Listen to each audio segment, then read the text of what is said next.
Alright, this video is for making our wire figure sculptures. Okay, so you're going to start out with 3 wires, and you want to try to find the one that is the longest. Okay, it's going to be easier that way. So it looks like this one.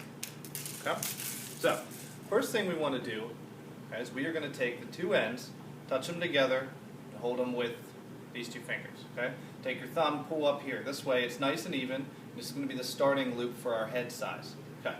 The wire is going to naturally want to cross. We want to let it. Okay, to get a reasonable head size, and remember, we're trying to fit 8 into the whole figure so we can check it. So 1, 2, 3, 4, 5, 6, 7, 8. Looks like we're pretty good. So I'm going to pinch here with these 2 fingers. I'm going to pinch right where it crosses, and I'm going to twist twice so I get a little bit of a neck. Then I'm going to bend out the wire for the shoulders, which is really about the width of 2 heads. So I bend here, then I'm going to create the body, the waist, and torso with my wire. Okay, this should be about 2 heads. So 1, 2, 3. So do the same thing. I'm going to let it cross. I'm going to hold right here. Then I'm going to twist the whole torso twice. So now I have a head, a torso, and 2 really long legs. Our legs should be about 4 heads. So if we start about here, 1, 2, 3, 4, we get a pretty good idea. I'm going to bend up these loops so they're even.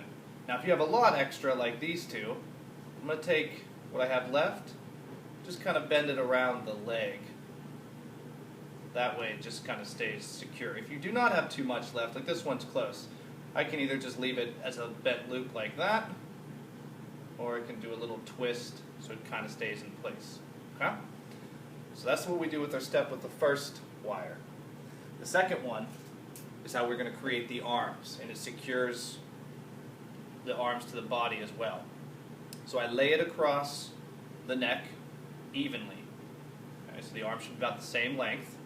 So what I'm going to do is hold, again with these 2 fingers, I'm going to hold that right across the neck.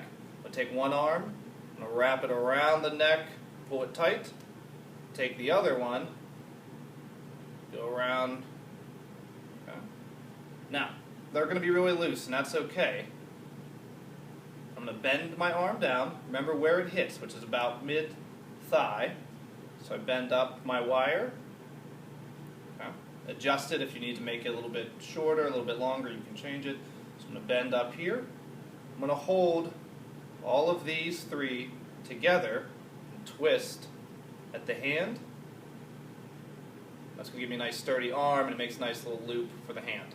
Okay, I take what I have left, and this part's important because it keeps it from wobbling, is I just start to feed it through the body and just keep wrapping around, almost like a shoulder, your shoulder joint. Okay? So there we have one arm, and I just repeat that process, just make sure they're even. So I hold all 3 here. So I twist. Take what I have left, wrap it up. So now I have a figure with arms, 2 legs. But I need to make these legs like these arms, nice and secure. So bend the arms up out of the way. Take my 3rd wire, I'm going to lay it across his waist like a belt. I just take that one and I just start to wrap it around the leg, all the way down, while I'm holding at the waist. Okay, when I get to the foot part, I'm going to follow that loop with the extra wire. I'm going to make it a little bit larger, that way it'll be easier to stand. Okay, so just a little bit bigger.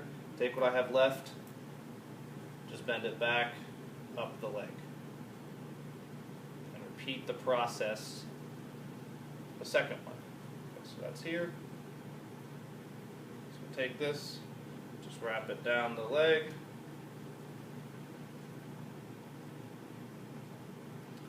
Follow that loop shape, the foot, twist, bend what I have left back up.